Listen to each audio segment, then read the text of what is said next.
श्याम बाबा और जीवन का सत्य। सीकर के पास एक छोटा सा गांव था। वहां राघव नाम का एक युवक रहता था। वह ईमानदार और मेहनती था, लेकिन उसके जीवन में दुख ही दुख था। राघव अक्सर सोचता, मैंने किसी का बुरा नहीं किया, फिर भी मेरे साथ ऐसा क्यों हो रहा है। रोज वह खाटू श्याम बाबा के दरबार जाता, घंटी बजाता और प्रार्थना करता, लेकिन मन को शांति नहीं मिलती।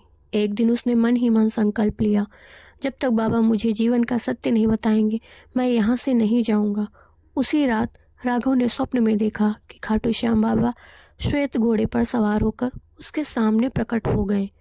बाबा ने स्नेह से कहा, राघव, कल प्रातः दरबार के बाहर जो पहला व्यक्ति मिले उसका बोझ दूर उठा लेना।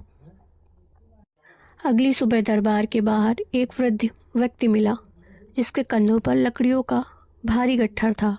राघव ने बिना कुछ पूछे उसका बोझ उठा लिया और साथ चल पड़ा।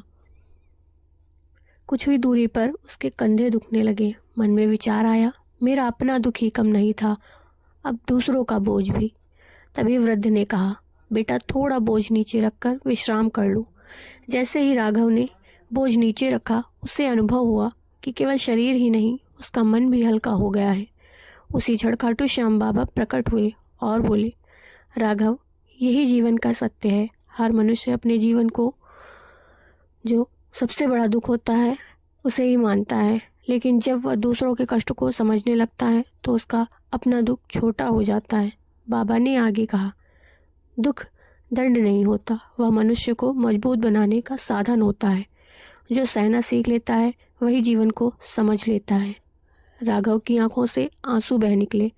आज पहली बार से समझ आया कि सुख और दुख जीवन के शत्रु नहीं बल्कि गुरु होते हैं। उस दिन के बाद राघव ने शिकायत करना छोड़ दिया।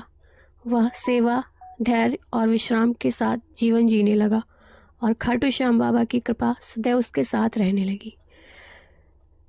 खाटू श्याम बाबा कहते हैं, जब मनुष्य दुख से लड़ना छोड़ देता है और उसे समझ लेता है, तभी उसका जीवन बदलने लगता है। प्रेम से बोलिए, जय श्री श्याम।